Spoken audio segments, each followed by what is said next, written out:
Sa isang hindi inaasang pagharap, isang mataas na opisyal mula sa FGF ang diretsang sinita si House Speaker Tambaluslos kaugnay sa mga isyu ng katiwalian na kinasasangkutan umano ng administrasyon ni Pangulong Kuting Jr. at ng kanyang asawa na si Lizata Nascocak.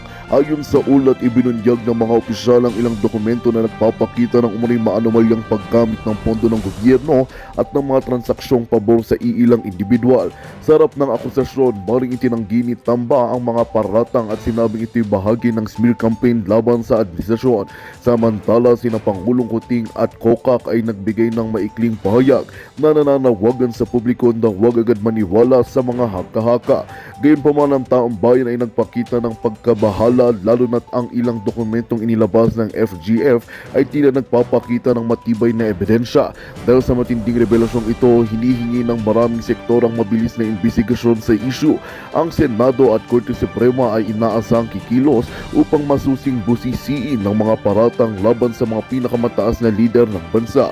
Habang lumalalim ang kontrobersya, nananatiling nakabantay ang sambayanan sa mga susunod na hakbang ng pamahalaan upang linisin ang pangalan nito at ibalik ang tiwala ng publiko.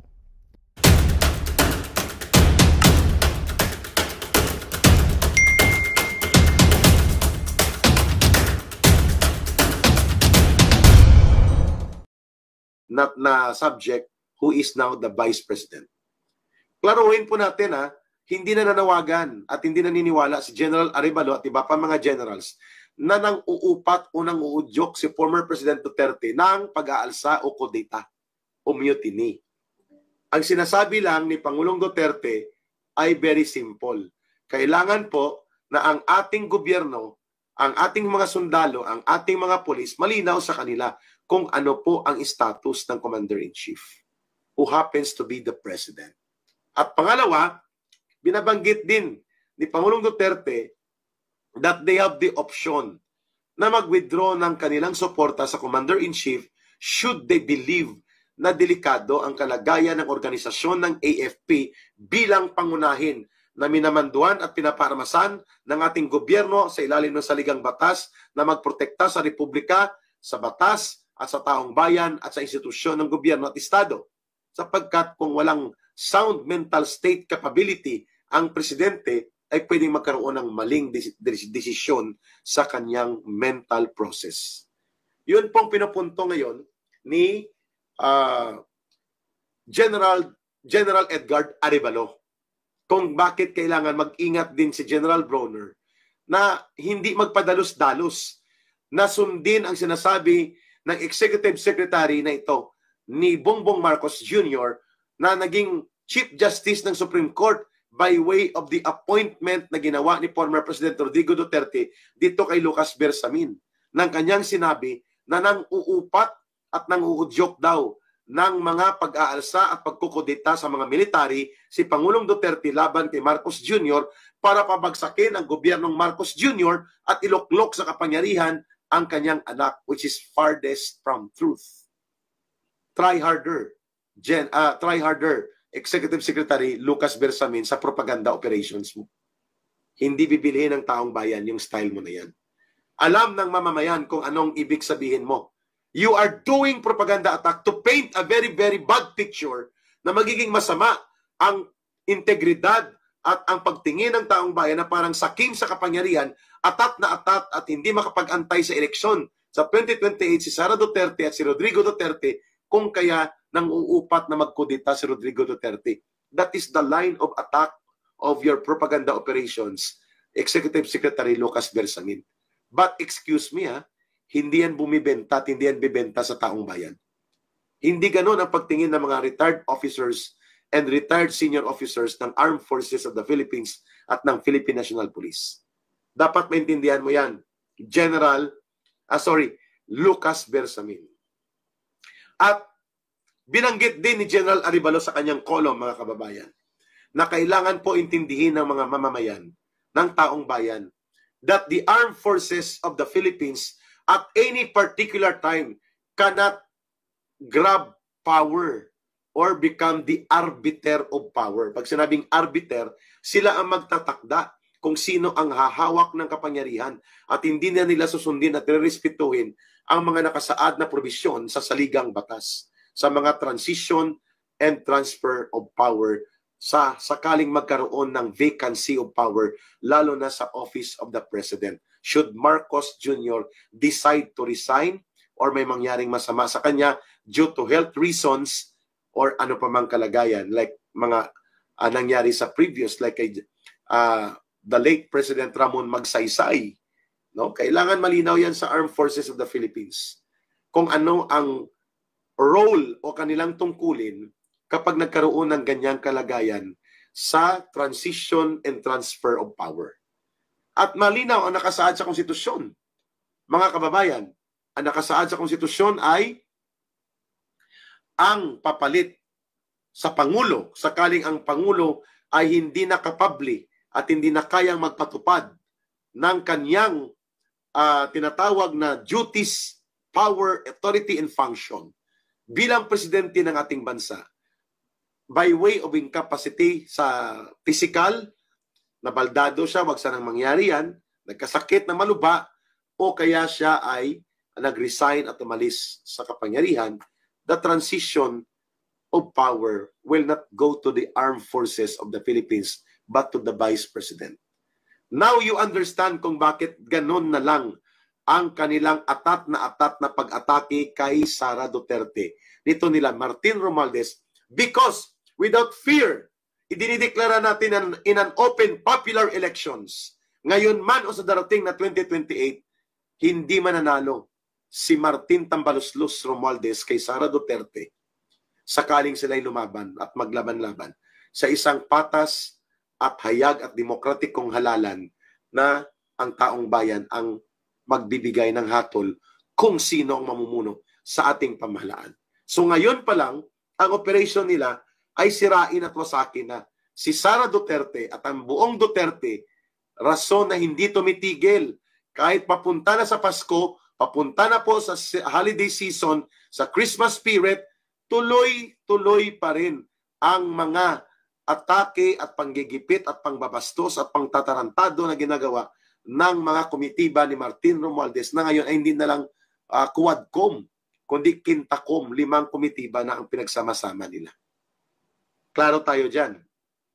Ngayon, sa aspetong ito na hindi dapat military, ang arbiter of power, ano po ang dapat magtakda upang ito ay magkaroon ng mapayapa na transfer of power sakaling makita at ipanawagan successfully ng taong bayan na bumaba na sa kapangyarihan ang nakaupong presidente due to large-scale corruption, due to monumental abuse of public funds, due to monumental abuse of power na ngayon ay nakikita ng taong bayan. Kaya may mga EDSA shrine gathering, may gathering sa Cagayan de Oro, may gathering sa iba pang bahagi ng Pilipinas.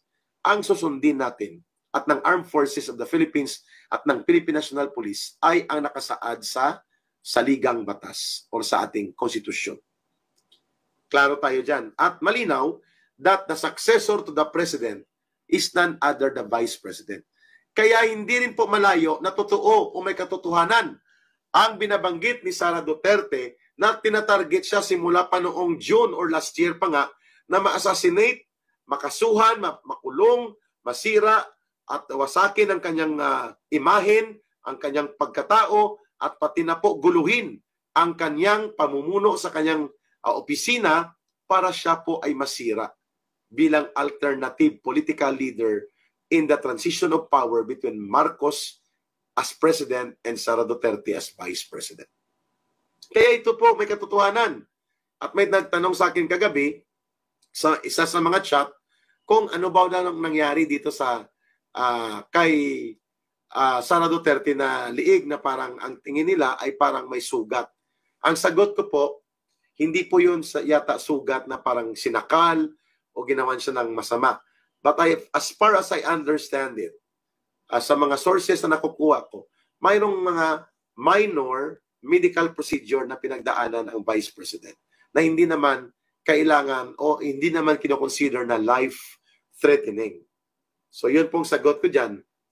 Pero mayroon po siyang sinasabi at dapat makita din ito ni General Bronner na ang kanyang statement which is considered as a President statement na ginagamit niya para i-describe ang malubha at seryosong banta sa seguridad ng buhay niya ay yung paggamit niya ng President statement na kung sakaling may pumatay o pinatay siya, ay may kinausap siyang tao na papatay at gaganti kay Marcos Jr., kay Lisa Marcos, kay Martin Romualdez.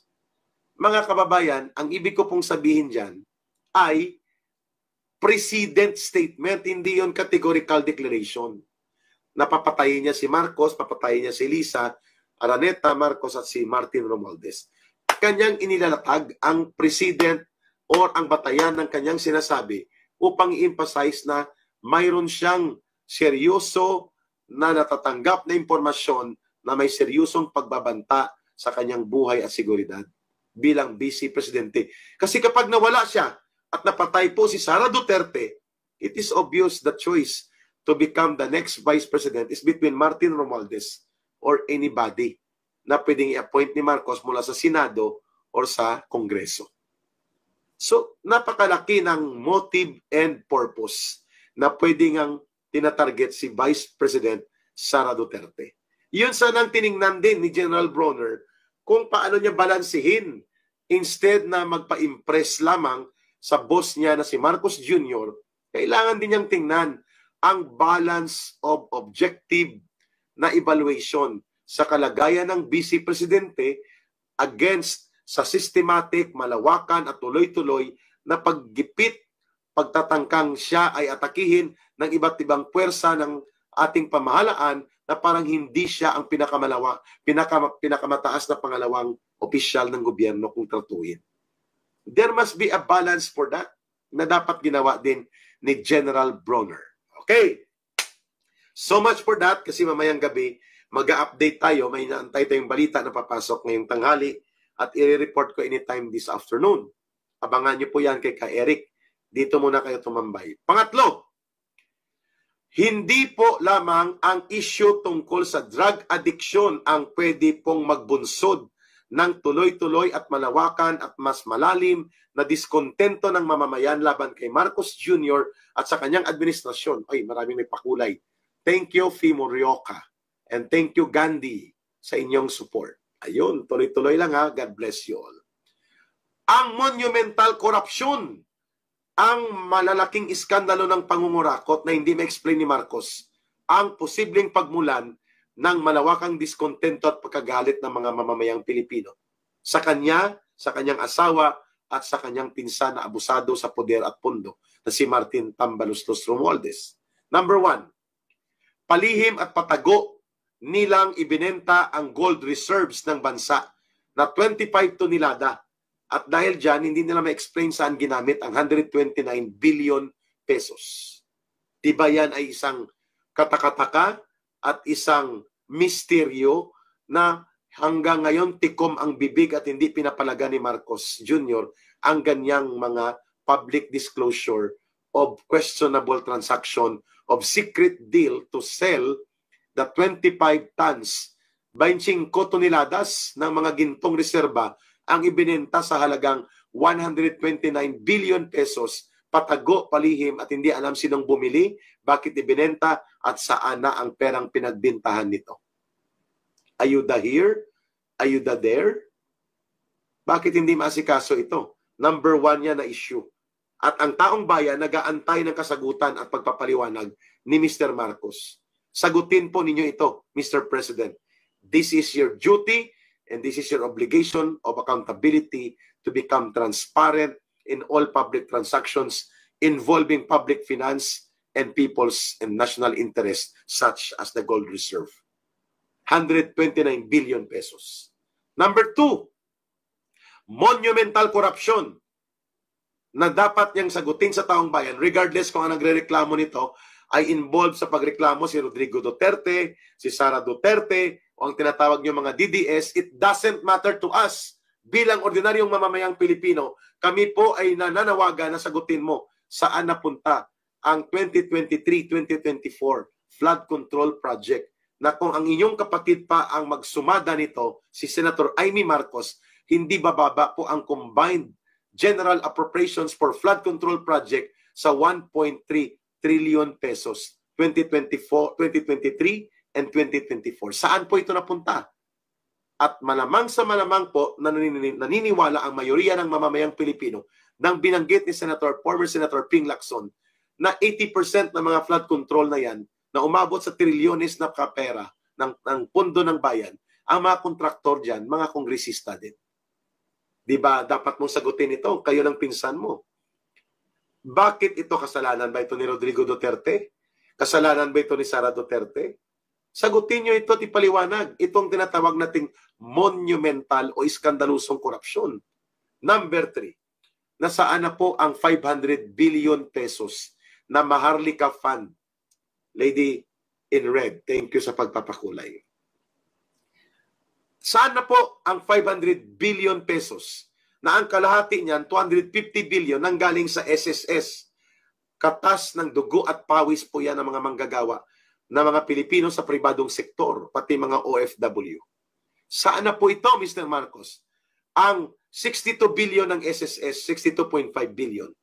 62.5 billion ng GSIS, katas ng dugo at pawis at paghihirap ng mga manggagawa sa sektor ng gobyerno at ng ating mga pampublikong opisina. Sana po ito.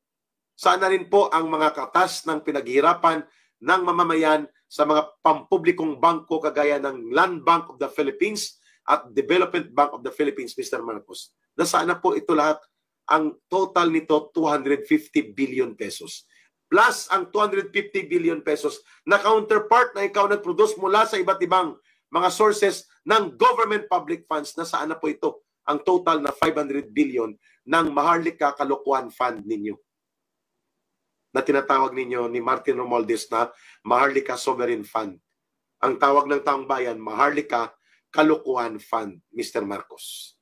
So 3 na yun. Pang-4, nasaan na po ang PhilHealth na mahigit 60 billion halos ang kinobra ninyo, instead na palawakin ang coverage sa mga critical diseases like cancer and the like, sa mga critical cases, sa mga mahihirap na pamilya may mga pasyenteng cancer, mga kabataang biktima ng cancer, at palakihin ang support and subsidy, kinobra ninyo nila Ralph Recto na finance secretary mo ang 60 billion. Saan ito ginamit? At kaya ang 29 billion na naiwan, pinatigil sa inyo ng Supreme Court na huwag nyong gamitin. These are issues of serious, monumental, malalakihang, iskandalusong issue ng mga korupsyon na hindi po na ipapaliwanag ni Mr. Marcos at ng kanyang mga tauhan, including ang abusado sa poder at pundo na pinsan niya na feeling presidente din na si Martin Romualdez. Where are these, Mr. President? Hindi po si Sara Duterte, si Rodrigo Duterte ang magpapabagsak sa inyo. Kung hindi niyo po ito masasagot at lumalaganap at nagiging totoo na po ang sapantaha at paniniwala ng mamamayan na ito po'y kinurakot ng mga pondo, taong bayan po ang magiging kalaban ninyo, Mr. President. Yan ang nakakabahala. Yan ang dahilan ko bakit sumiklab po ang pagtitipon in the last 5 days dyan sa EDSA Shrine. At ngayon po kumikilos na rin sa Cagayan de Oro, sa Davao at iba-iba pang bahagi ng ating bansa, that even the Filipino community group in America and in Canada and in Europe are standing up to question the monumental and very scandalous issues of corruption na nakadikit po sa inyong administrasyon at pati sa pinsan ninyo at sa asawa ninyo. Hindi nyo po ito, bakit nyo siya inaaraw-araw halos sa tuwadcom ninyo? At ngayon, kinta-com na. Ang tawag nyo, kinta is 5 committees na. Anong purpose nyo? Pagki-Christmas na, walang tigil. Nako, Mr. President. Obvious na ba kung anong layunin nyo dito? You want to condition the people na tingnan na mali ang ginagawa ng mga Duterte. Paint your enemies black while you make yourself appear to be white. Old school tactics ng propaganda yan, Mr. President. But the real issues, you can never escape and hide from this. Yung malawakang korupsyon, malawakang pagkawala ng mga pondo, pati gold reserve, at ngayon, pati ang ayuda para sa mga mahihirap na pamilya sa DSWD, ubos na rin. Mayroon pang halos mahigit o 1 buwan pa. Wala nang pondo ang DSWD para sa pagdating in kaso ng mga kalamidad at bagyo. Sino ang umubos nito? Hindi ba ang pinsan mo at mga aliporis ninyo? Yun, mga kababayan, ang dapat nating bantayan. At ngayon po, yan ang dahilan kung bakit nagsasalita rin ang mga retired generals, retired colonel, at marami pa pong mga senior officers ng iba't ibang branch of service sa Armed Forces of the Philippines dahil nakikita at nararamdaman nila ito. Hindi pa po natin pinag-usapan na ang epekto ng malawakang pangungurakot, pandarambong at pagnanakaw sa kabanang bayan at pundong inaabuso ni Marcos, ng kanyang asawa at ni Martin Romualdez ay nagre-resulta sa paglubha at paglala ng krisis sa kabuhayan at krisis pang-ekonomiya.